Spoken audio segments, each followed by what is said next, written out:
So when I hear songs like that, I wonder if you think they're singing to you. Because they certainly can't sing for you. And that statement can't be made for you either. No one can give you away but you.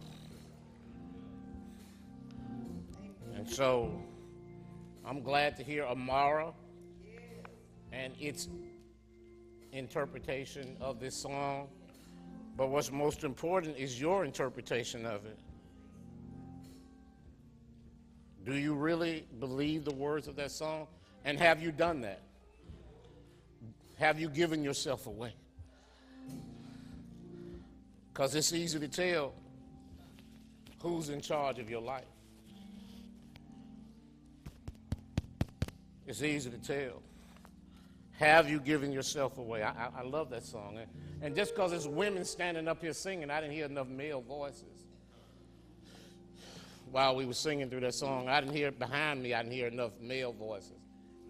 It seemed real feminine. I think that's what's wrong with our community. Not enough men have given themselves away so he can use us. Yeah, no. I wonder, can y'all do that for me before I sing, before I preach? I just want the men to sing. That's all. That's all. Yeah, come on. I just want the men to stand up and sing that song. Come on. Humor me. Just the men. Just the men. You can sing off key, over key, it don't matter. Under key, it doesn't matter. Just lead them. Show them what to do, Reg. Show them what to do, Reg. Y'all gonna sing, my life is not my own. If that's too high, you can take it low. To you I belong. Yeah. Either one is fine. I give myself to you. That's for all the bases. Yeah, come on. Come on, help me out, fellas. Sing, my life is not my own. Oh yeah. To you I belong. You gotta give yourself. I give myself to you. I think y'all can sing it a little louder. Sing my life is not my own. Lord, to you I belong, yeah. Come on and give yourself. Let them know you give yourself. Sing, I give myself away. Come on, I give myself away.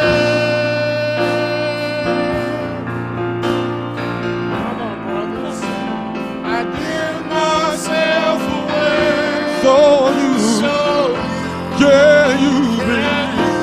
I give myself away.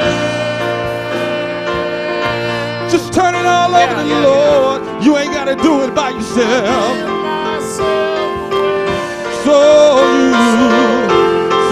you can use me. I give myself away. I'm gonna hold that note out. Hold that down.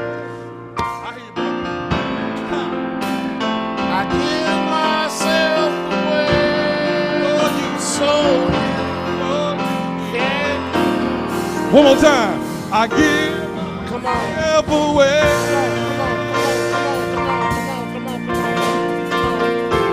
Yeah. I give myself away so you can use me. Now that the men have taken the lead, now I want to layer those other voices in so I can let them know how the whole community is supposed to sound. Come on now. So you don't have to be male, but if you give yourself away, come on. Yeah. Yeah, I give myself away. I give myself away so you can. Come on now, everybody. I give myself away. That's what I'm talking about. That's what I'm talking about. Yeah. I give myself away So you can you. men keep singing that, ladies go to my life. That's what's up. That's what's up. Come on, men. Come on, men. I give myself away. So you Yeah. Come on, man. Yeah. Come on, man. I give myself away. Yes, sir. I give myself away so you can. come on, everybody. I give myself. I give myself. away.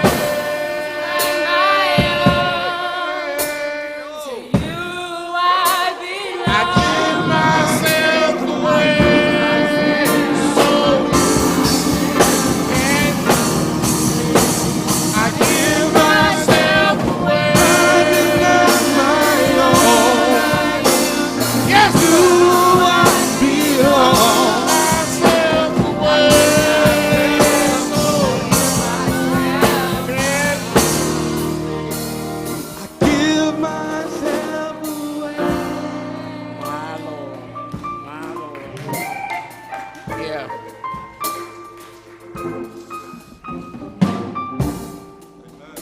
Thank you. 2 lessons you learn from that. First of all, there's a whole lot more involvement watching other folks sing. All right? You have to put something into it. Take some energy from you. You don't come to worship just to watch. It's a participatory activity. And the Lord expects something from each one of us when we come in this place. My mic is too low. He expects us to throw off all the shackles of what folks may think. And he's not even really concerned with our emotions. He just wants us to act like we're completely and totally in love with him. But it always helps if you really are.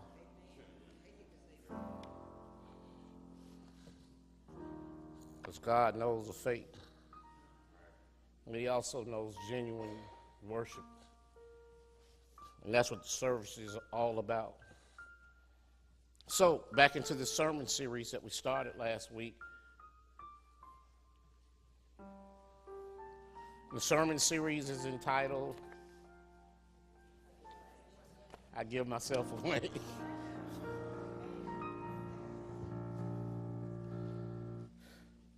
And it's about giving. Service is one aspect of giving. But we've been specifically talking about giving in terms of resources that God blesses us with. Giving. How do we give? What do we give? Why do we give? So I want to continue that. Last week we gave a biblical foundation for the giving, and we tried to dispel some of the misguided concepts that come with giving in worship. Most of the time somebody throws something out to us and tells us that that's what we're supposed to do, and we just blindly follow that. And so we're trying to teach a little bit better how we're supposed to be giving, what's required of us, what's not required of us. And unfortunately, in teaching that, we're probably tearing down some things that you've believed much of your life. But hopefully, while we're tearing those things down, we're also building up some foundational, educational principles about giving in the kingdom of God. And some of you may already understand these things and may be practicing them. That's okay. A refresher course never hurts anybody. This is learning how to do things a little bit better. We walked through last week the Old Testament methodology of giving and how God required it from the children of Israel. We also talked about how God had some specific requirements of the children of Israel. Specific requirements. Somebody came to you one time and told you that you have a foundational obligation according to Scripture to start tithing at 10%. You heard it.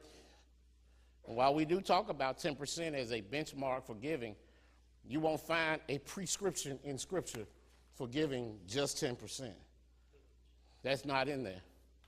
You won't find it. In fact, we went back and studied in the Old Testament how the Lord had a requirement for much more than 10% to be obligated, to be given out of obligation by every observant Israelite. In fact, when we added up all of the taxes, all of the tithes, we were hitting around 25%. When we started putting not just the mandatories that were supposed to be given, when we were putting also the offerings that were given, almost 35% of an Israelite's income was being given back to the church. Now, I don't know about you, but that would be a whole different sermon for me to come in and use as a benchmark of giving 35%. That's probably a non-starter for a whole lot of folks. It seems really, really, really, really steep. But let's see if I can clear up some of that this week. I'm not telling you that that's the benchmark. I'm telling you that that was the benchmark according to Scripture. All right? So don't get it twisted. But just like 35% is not required, it's not required that you give 10%. If 10% does not effectively relate to how the Lord has blessed you, then you ought to be giving more than 10%. Y'all not going to amen me on this one. That's all right. I'm going to move forward. And I'm telling you where I'm going today is either going to uplift you or convict you in what you're doing. And either way, it's going to work all right. All right? You need to understand that God does have expectations of us, and it's not based on what your bills are. All right? Because we'll go there in a minute, but let me not go yet. And so today, I want to get off the biblical foundation for giving or biblical principles for giving, and I want to move to another topic, and the topic is simply money matters. All right? Money matters. Money does matter. And we use as a foundational principle for this 1 Corinthians chapter 16. 1 Corinthians chapter 16, let me read it for you. If I can, I want to read it, and starting at verse 1, I want to read it in two different versions and see if you get a little bit of clarity from those two different versions. 1 Corinthians chapter 16, verse 1 reads, "Now concerning the collection for the saints, as I have given order to the churches at Galatia, even so do ye." All right? Just like I've given instruction to those Galatians, I'm now telling the ones in Corinth to do the same thing, Paul is saying. Let me read it in another version. Regarding the relief offering to poor Christians that is being collected, you get the same instructions. Let me read a little bit further in this version. I gave the churches, you get the same instructions I gave the churches in Galatia. Every Sunday, each of you make an offering and put it in safekeeping. Be as generous as you can. When I get there, you'll have it ready. And I won't have to make a special appeal. All right? That's verses 1 through 4 of chapter 16. The first version, the King James Version, says, upon the first day of the week, let every one of you lay by him in store. I like that. Lay by him in store, as God hath prospered him, that there be no gatherings when I come. All right? That there be no gathering. So on the first day of the week, put some aside for the Lord. Then Paul said, when I come to town, you won't have to stop and then make a mass appeal to support me, because you'll already have it sitting aside. And so today I want to talk about the first 2 of 5 principles that I want to teach you about giving. We're going to talk about 2 today, and prayerfully the next time we get together, we're going to talk about 3 more principles when it comes to giving and why money matters. All right? But first I got to ask you a question, and this is personal. And this, of course, is for those who have a ready income stream. Do you have a personal system of regular giving to the Lord's work? That's the question. Do you have a personal system of regular giving to the Lord's work? You don't need to look at nobody else's paper. All right? Just look at yourself. That's a question you have to answer. Do you have a regular system of giving to the Lord's work? If you do not have that, then you are not following the guidance that the guidance that was given to the Christian churches. If you don't have a personal system of regular giving to the Lord's work.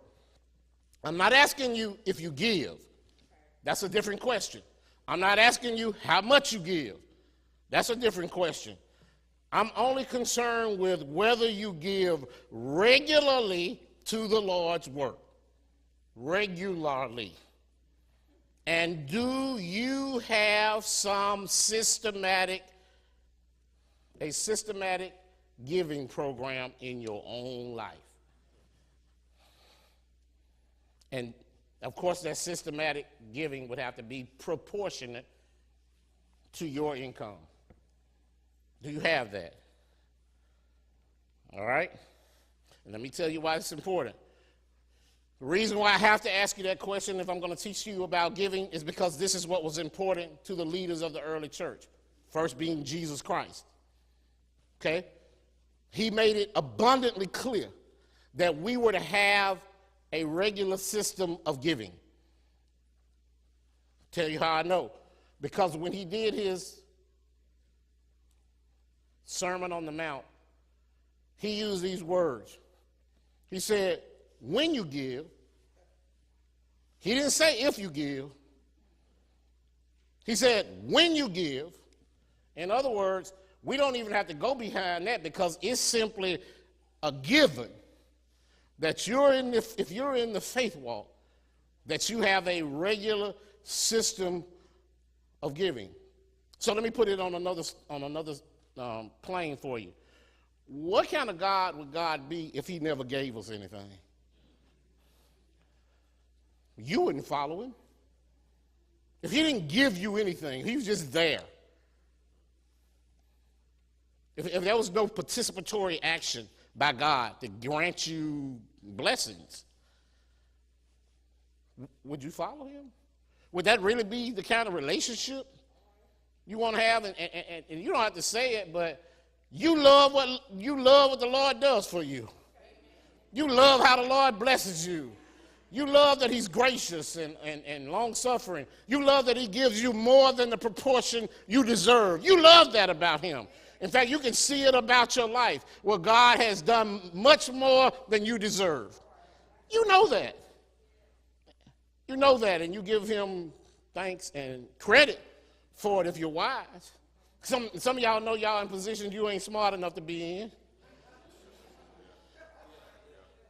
You've been in situations that you don't even have, you didn't even qualify for it, and yet you got it. And only because God been good to you, that he did it for you. Not only did he give it to you, he keeps you there. Keeps you there. You know it. You know you didn't study enough, and yet you got it. Yeah. Yeah, I'm not trying to put you down. All I'm saying is too often we forget the backstory. We forget who we were before we were what we were, who we are. We forget that. Yeah, and the Lord, you know, the Lord has blessed me beyond measure. I'll tell you that right now. The Lord knows he has. He's given me a better family than I would have really picked myself. That's the truth. That's the truth. I was picking too low on the tree. It's true. It's true. That's some of the problems that we got in our lives right now is instead of reaching up on a few branches on the tree, we pick too low. And some of us picked off the ground. Yeah, that's why I got a worm in it.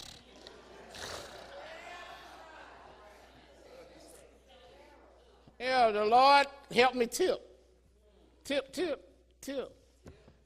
Yeah, the Lord let me do that. It wasn't because of me. He just blessed me. Let me read this to you. This poem is called The Dollar to God. 3,000 for my brand new car. Of course, it's dated by the 3,000 for my brand new car. 5,000 for a piece of sod. 10,000 I paid to begin a house.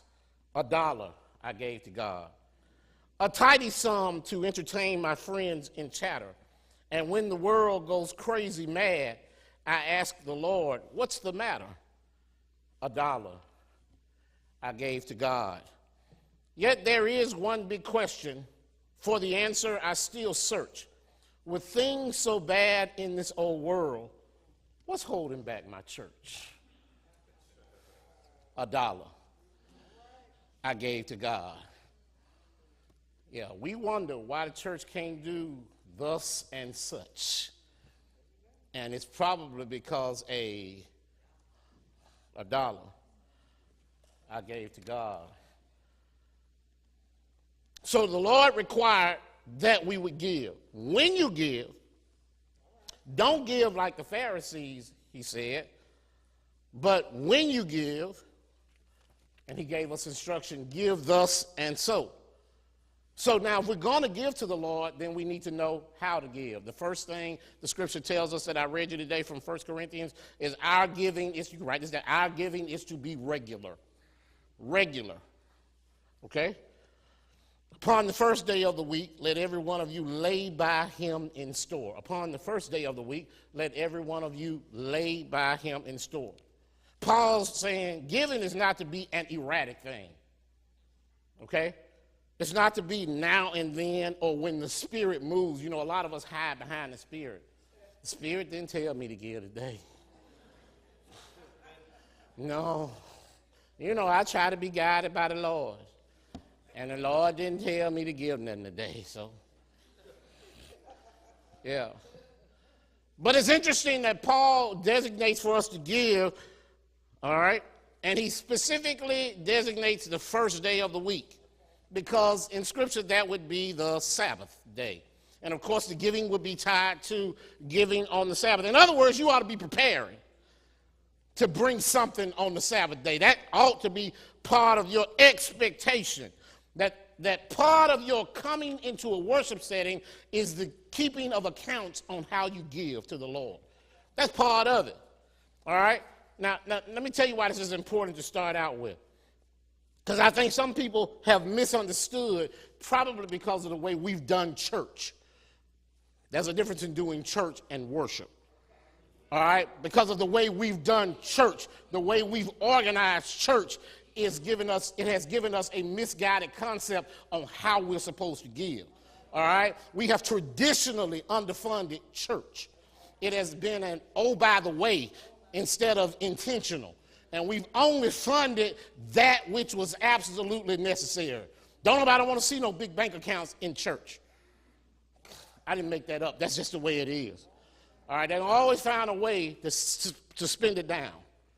But the truth of the matter is that has given us the wrong concept. I know for a long time in my home church we had building fund on our envelope. I see all those little places on there. One of them was building fund. Building fund was on there forever. Forever.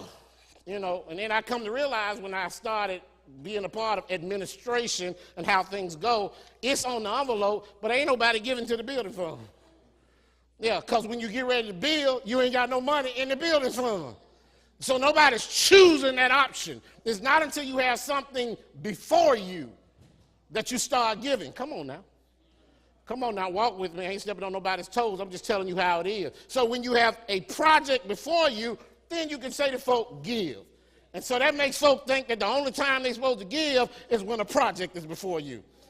That's how we used to fund all the days. We didn't just give regularly. We gave when something was going on. So we'd have a Women's Day.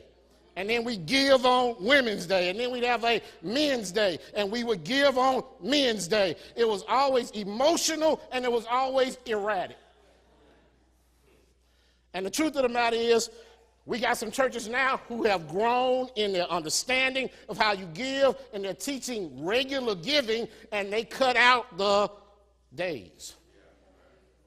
Now, I'm not saying you can't have a day devoted to women's issues, but it can't just be tied to money as a manner of taking care of the obligations of the church. And I understand where the pastors come from. They say, man, I can't cut out them days because that's how we pay the bills. Why? Because in all of the years, there's not been enough teaching about regular giving. And even though people regularly give to the sporadic days, they don't give monthly or on a regular basis. And so they need that $40,000 that they raise on Men's Day. They need that. That's how you fund the activities of the church. We got to learn how to give regularly. I'm so happy to say that, and this is going to break down some walls as well, that we're getting it here. We're better. We're better, all right? We're better. We're better, and for a long time now, and I can't take credit for that. I can tell you that it's been a focus of mine to continue going that way. That's why we weren't having annual days before I got here. All right, so this church had already made the spin, the turn from that. That's not to say that everybody had jumped on board the regular giving train, but we were already making a turn towards regular giving. But we ought to give regularly, and look at this, just because you give regularly does not mean it's not spirit controlled. All right?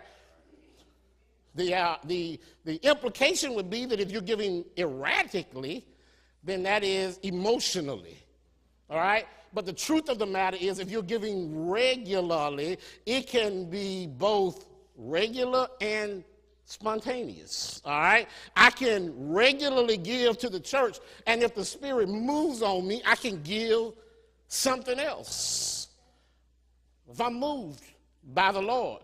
But the truth of the matter is, Cam, the Lord ought to be moving on me every day to do something. It's not like there's a short in my relationship with him, you know, like you got a short in a wire that he kicks in and kicks out. If I got a regular connection to him, then the relationship that we have is mutual, all right? So you hear some people who think that emotional and impulsive giving is the only spirit-controlled giving, all right? In other words, the Spirit just hit me and told me to give you $5. That's what they would have you. In other words, that the Spirit is not always talking to me and in communication with me. Regular giving is spirit-controlled. The Spirit got a hold of me. That's why I regularly give and support the work of the church. So spirit-controlled giving is both regular, you can write that, and spontaneous. It's not either or, it's both. In the Sermon on the Mount, I want to go back to that and show you that there were 3 areas that the Lord talked about and taught about to make us understand how giving is important. And I think you'll understand this a little bit better. He talked about, starting in chapter 6, verse 1 of Matthew, he talked about the area of almsgiving, supporting those who are less fortunate. That's what almsgiving is. He talked about prayer, and he talked about fasting. Those three areas. Let me show you the similarity that he spoke of in those areas. When he talked about almsgiving, he said, beware of practicing your righteousness before other people in order to be seen by them. For then you will have no reward other than them seeing you and clapping for you. That's your reward, okay? So when you give to the needy, sound no trumpet, because that's what the hypocrites would do. All right? Because all they were seeking was praise. And once they got the praise, once you get the praise for your public doing, that's your reward. All right? That's almsgiving. Prayer. Verse 5 says, and when you pray, you must not be like the hypocrites. Here we go again. For they love to stand and pray in the synagogue and on the street corners that they may be seen by others. In other words, you just want to be heard. Truly, I say to you, when you do that and people have seen you, you have received your reward. And then verse 16 says, and when you fast, don't walk around looking gloomy and hungry. That's the word, like hypocrites. For they disfigure their faces, and that their fasting may be seen by others. Yeah, the truth of the matter is nobody's supposed to know you fasting. Except you tell them, how can they know? You know, people got to make a public show of it because that's what they want everybody to know. I'm trying to be pious. But piousness doesn't mean anything in the dark to them. So here we go. Just like you, how many of y'all, raise your hand, how many of y'all pray regularly? Yeah, you pray regularly, right? Every day. How many of y'all pray when something happens real quick? Lord, I need you to help me right now. How many of y'all pray like that? Yeah. I do that. I do the same thing. So I pray regularly, and then I give sometimes spontaneously. Yeah. I hope you see where I'm going on this. How many of y'all got a regular system of maybe y'all support United Way or something at work? So I'm giving regularly, but then every now and then somebody say, I need a little something extra, so I break a little something off. So that's almsgiving. So I give regularly, and then I give spontaneously. Well, it ought to be the same way in your church, that I got a regular system of giving, and then every now and then something happens and I got to give something else. That's both regular and spontaneous. Not either or, but both. But both. Just like prayer, just like fasting, giving ought to be the same way. When we pray, sometimes it's intense. Oh, it's intense. And because there's an intense need. And it's the same way with the same other things. All right? But then every now and then, something has happened sporadically. I want you to hear me on this, okay? I don't want you just giving during the sporadic time. I want you to mature in your walk, and I want you to learn to give regularly. Now, I haven't said anything about an amount, all right? So this shouldn't push anybody back. All I'm saying is part of your Christian maturation is that you learn as a part of your walk and your witness that it's supposed to be part of that is giving. Is giving, all right? Let me give you an example. There's a preacher named Dr. D.M. Stems who used to read letters from missionaries to his congregation. And he would read it and tell them about the circumstances that the missionaries were in. And at the end of his reading of the letter, he would say, don't give to this need. Yeah. He'd read it, tell them the circumstances, and he'd say, don't give to this need. Unless not giving would burden your soul. All right? Don't give to this need just because I read it, because I don't want you just giving because I stand up here and read something to you. All right, because that would be emotional. But if you sit there and you pray about it and the Lord pulls on you so hard that you can't help but give, then you better do it. All right? That's what I'm talking about, being spirit-led in giving. So giving on the first day of the week ought to be every week because, now you know this. You shouldn't even have to be told this. The reason why you have to give on the first day of the week is because giving is worship. Come on now. That was an applause line right there. Oh, giving is worship. See, y'all think giving is a dirty word. When I stand up and I make an appeal, you're like, here you go again, asking for some money. Instead, you ought to be saying, yes, here he goes again, allowing me, like the Macedonians, to participate in kingdom building. You ought to be excited that somebody's asking you to do something in the service of the Lord. Giving is part of your worship to God. Here's the point of maturation, that if we get this part right, then the rest of it falls into place.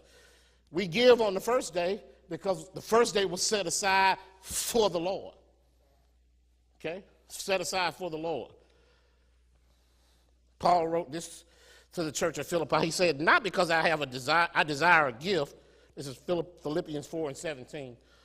Not because I desire a gift, but I desire fruit that may abound to your account. But I have all and abound. I got what I need, and I'm doing all right, is what Paul said.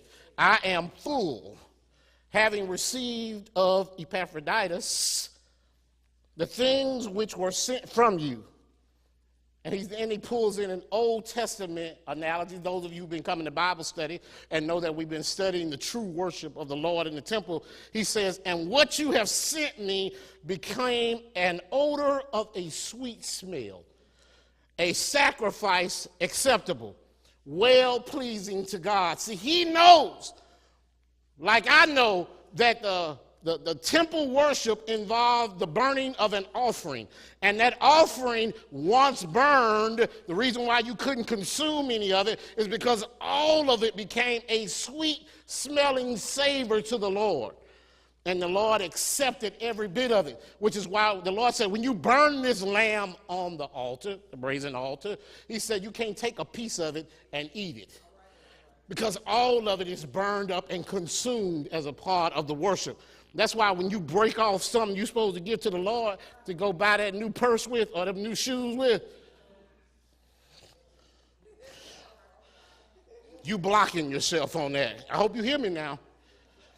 All right? All of that offering belongs to the Lord.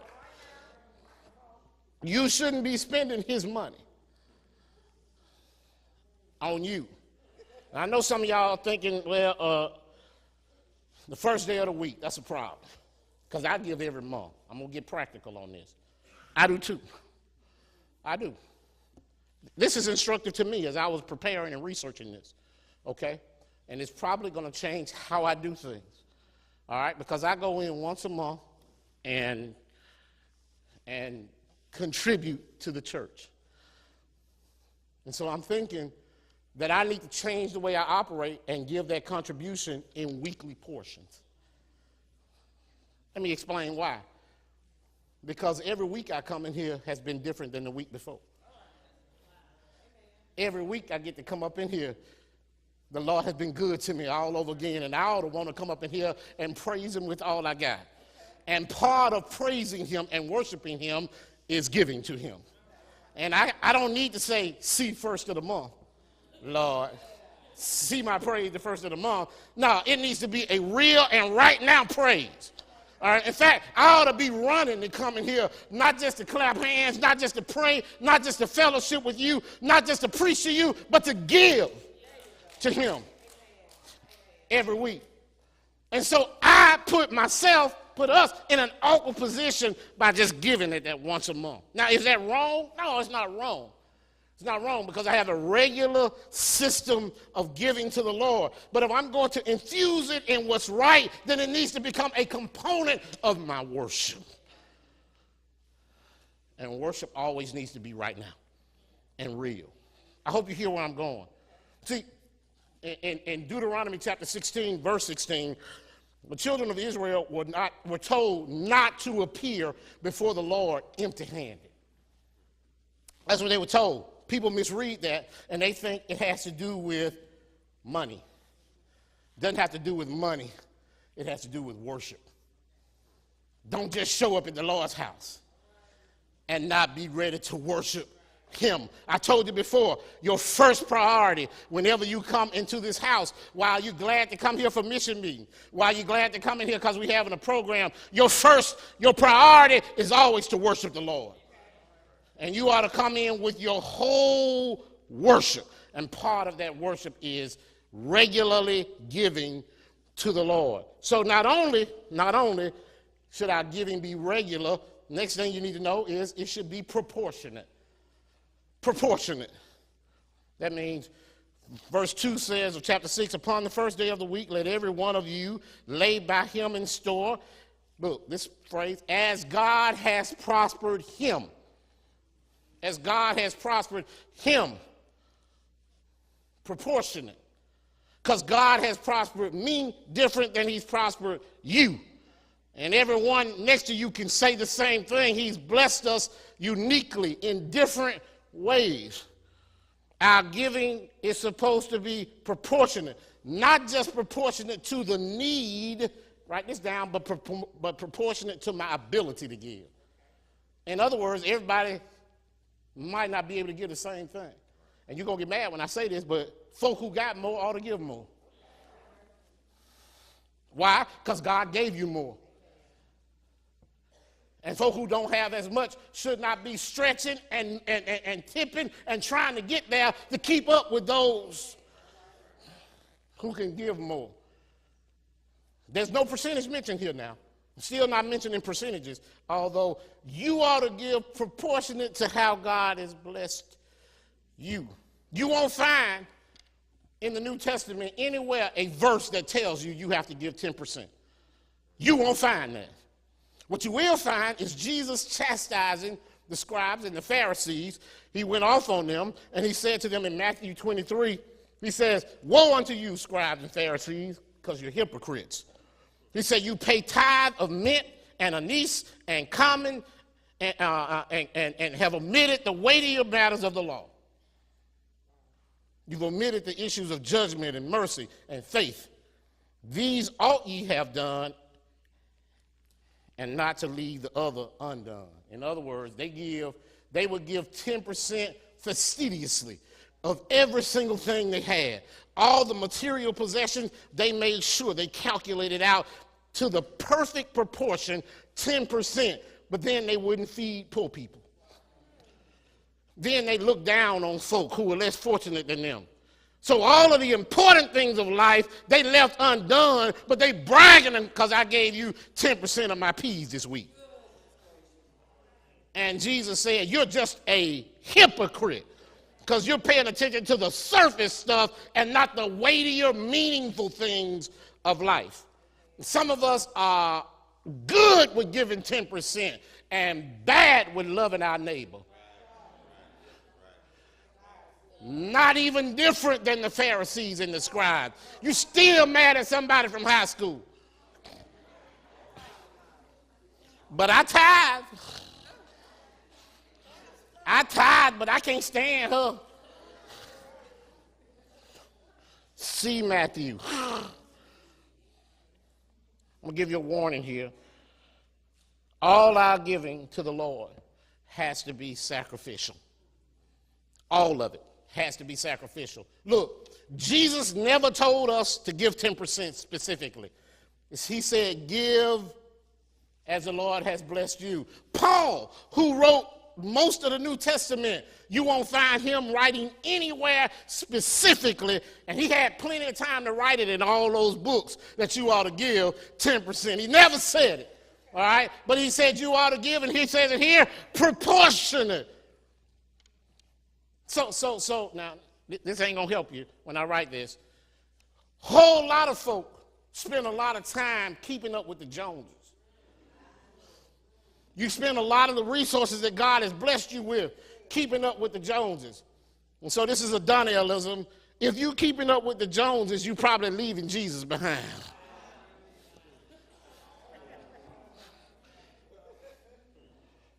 All right? Because, let me slow down because I want you to get all of this. All right? C.S. Lewis said this, you know, The Lion, the Wardrobe and all that, all the C.S. Lewis stuff, Chronicles of Narnia, that's C.S. Lewis. Yeah, he hit one out of the park with this one. He said, if our expenditure on comforts, luxuries, amusements, etc., is up to the standard common among those with the same income as our own in the world, we are probably giving away too little. If our charity does not at all pinch or hamper us, I would say that they are too small. There ought to be things we should like to do and cannot because our charitable expenditure excludes them. I hope you hear me. There ought to be some places I want to go, some things I want to do, some fun I want to have, but I can't do it because I got to take this and help somebody who needs some help. In other words, I ought to be able to suffer a little bit. That's why I say if you're keeping up with the Joneses, you're probably leaving Jesus behind. All right? So, your giving should be sacrificial. And I'm not saying that what you're doing is not sacrificial giving, but you ought to feel some kind of pinch behind it. All right? It ought to be close because you're trying to help somebody else out. All right? There's no reason to believe that the same sum you gave to the church last year ought to be the sum you give this year. Some people take pride in that. I give such and such and such every year. Well, the truth of the matter is we make more some year than we do in other years, and we make less sometimes. And what he's saying is, then you have the freedom that if the Lord, for some reason, has allowed you to make less, then you give less. You shouldn't be under compulsion to have to give the same amount every year. You give according to the proportion that God has blessed you. That's a mature way of giving. There are two aspects of proportional giving that the Lord wants us to see. All right? If he gives you more, then you got to give more to him. But on the reverse of that is true. If God allows you to have less for whatever reason, then the only reasonable assumption is that he expects less of you because that's what he blessed you with. God judges our giving, not so much upon what we give to him, but what we keep back for ourselves. I hope you hear me now. Why did the Lord like the offering from the woman who put 2 mites in the basket? I hope you haven't missed what was going on there. Why did he say she has given more than anyone else? People always concentrate on what's going in the basket. That's not why he said it. It wasn't because she gave 2 mites and put them in the basket. It's because when she gave 2 mites, she had nothing left for herself. It's not what she put in, it's that she gave her all. In other words, she's saying, I'm going to give this to the Lord and depend on the Lord to take care of me. That's worship. That's worship. And y'all say, the Lord don't expect me to be crazy. No, he doesn't. He expects you to use the sense he gave you. But he also expects you to use faith. And too often we let our sense override faith. And because we let our sense override faith, too often we live in fear. Because what's really, our faith is really in money and not the Lord. That's the problem. We're putting our faith in $1 in a bank account as opposed to in the Lord. I can't tell you how many folk went to sleep rich and woke up broke. Oh, plenty of them. Plenty of them. I'm going to be honest with you. You go back to the Great Depression, people went to sleep They went to sleep wealthy. And then the stock market tanked and they woke up and had nothing. And because they had their faith in money, they started killing themselves left and right because their faith was in that. I'm here to tell you right now, and I'm asking you the question, where is your faith? Where's your faith? All right? So God judges our giving not so much about what we give to him, but what we keep back for ourselves. All right? What we keep back for ourselves. So, is it possible that maybe you've reached a dead end in your Christian experience? Is it possible that maybe you've rolled spiritually into a sticking point? Maybe you're stuck in a rut. Maybe you're in a cul-de-sac spiritually. You haven't figured out yet what's going on. You got there and you keep telling yourself, I just don't seem to be moving nowhere. Reverend Sparks' sermons don't do nothing for me, and I'm just not getting anything out of it. And you've checked your praying, and you seem to be talking to the Lord regularly, yeah. And you say to yourself, well, maybe I'm okay. I don't think there's any overt sin that I'm committing.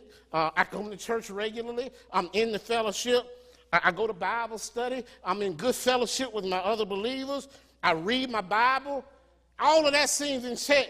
But let me ask you, have you diagnosed your giving?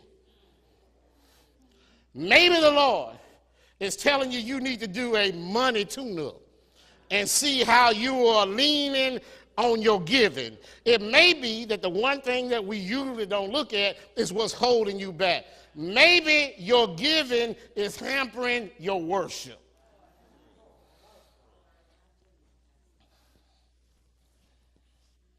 That could be the problem.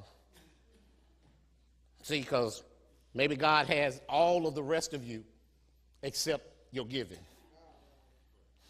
Can I tell you again? He wants all of you. He wants ALL of you. So what are you giving to God? The Corinthians were a really gifted group of individuals.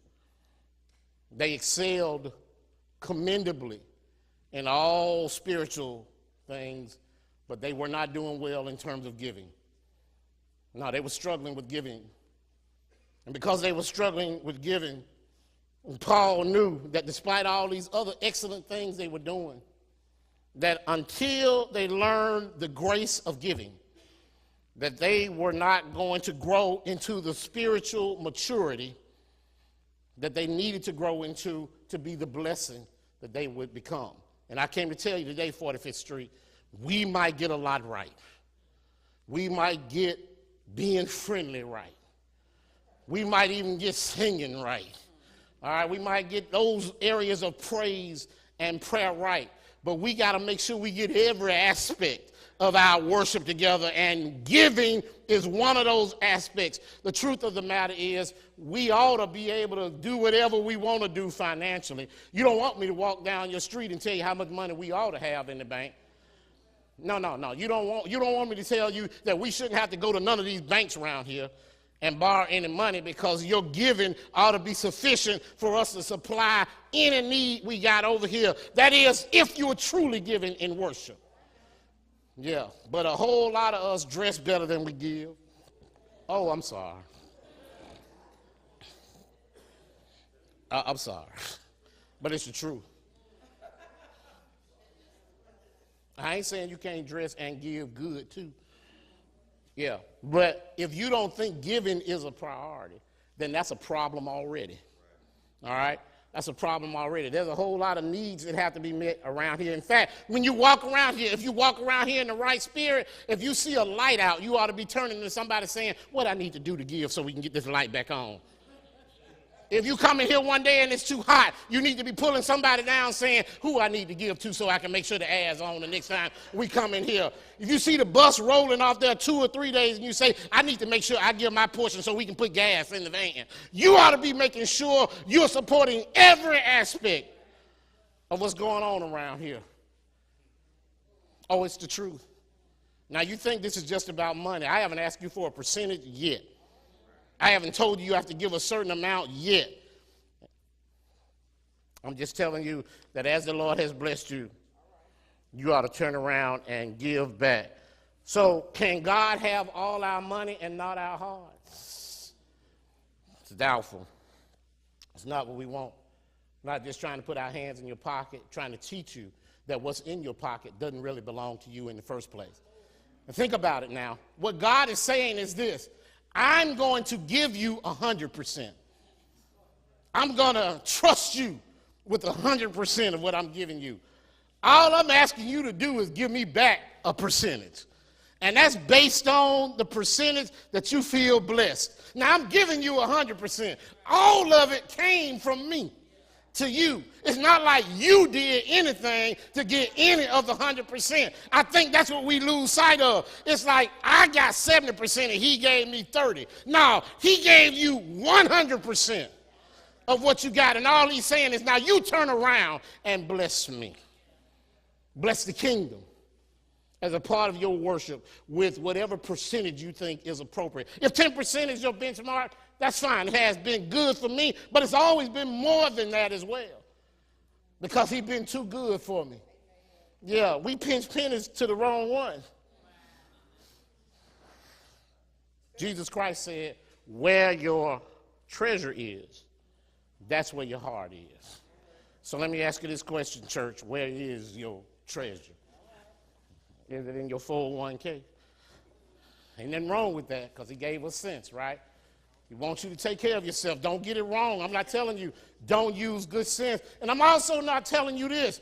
God doesn't intend for you to be broke while the kingdom is flourishing. He's also not intending that you take out of your pocket and suffer so somebody else can do all right. That's not what he's saying.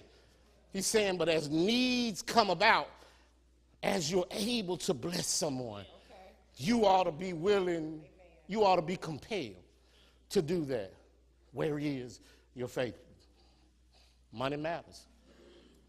But your money matters are covered by your heart matters.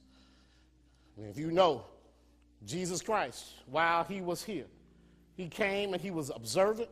He did all the things that he was supposed to do. People say, well, Jesus tithed because he was an observant Jew. That he gave according to his ability to do it. You remember now he was raised by a carpenter. So he learned a trade. He was able to do those things to take care of himself. He was even faithful enough in his father that he let a thief carry the money around, because he wasn't concerned about Judas. Yeah, Judas wasn't providing for him anyway. The Lord was providing for him. And sometimes we get too concerned about who's watching the money. Jesus called a thief. He let a thief walk with him every day. And in the end, the thief was a thief, wasn't he? But his faith wasn't in Judas. His faith was in his father. And his father took care of him every single day of his life. And I came to tell you right now that he'll do the same thing for you. He'll take care of you. It doesn't matter if your bank got FIDC or whatever it is on it. If somebody aim to do wrong, they're going to do wrong. But that's not what your faith is. Your faith is in the Lord. Can I tell you there have been times in my life when I didn't know where the next dollar was coming from. And I didn't call on the name of the Lord either. I called my friends. Y'all know how that ended up. Hey, I'm going to get back with you, all right? I'm still waiting. All the time. Things done got better. I'm still waiting on them to call me back and tell me what they going to do to help me out. But since I let the Lord be my money manager, yeah, I let him become my life manager, which means he's got every aspect of it. The problems I get into is when I start trying to take back portions of my life to run again. But as long as I leave it in his hands, he's all right. She'll tell you. She gets mad at me. I don't miss sleep over money. Oh no. Oh no. I'm not arguing about money. Money's just a tool. Sometimes we don't use the tool right. We don't. But that's all it is, a tool. It's not going to make us. And Lord knows he ain't going to let it break us. All right? but I'm not going to let it run my life. And some of you in here let money run your life. You're happy when you got it. You're sad when you don't.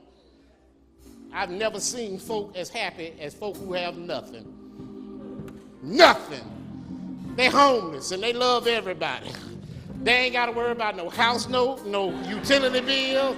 They ain't got to worry about none of that stuff. They'll share what they got with you. You might not want to drink behind them, but they'll share it with you. That's just us stressing over all this stuff. Where I'm going to get my next month mortgage from. But I turned it over to Jesus. And I stopped worrying about it. Turned it over to the Lord. And he works it out. Not worked in the past. He works it out. Do you know him? Do you know him? Really? Have you accepted him as the one who can be the Lord of your life? You got to believe that he lived and he died for you. You got to believe that he didn't stay dead, that he was resurrected for you. You got to believe that he advocates for you right now. He's still in charge. And as long as he's in charge, we're going to be all right. Do you know him? Have you accepted him? You ought to come to him and give him your life. Today's the day. Now's the opportunity for you to give the Lord yourself. I give myself away. He doesn't want your purse, your pocket. He wants you. He's been waiting on you to come to him. So as the choir stands tomorrow, stands to sing, the doors of our church are wide open. Whosoever will, let them come right now. I'll baptize you. I'll welcome you. Today's the day.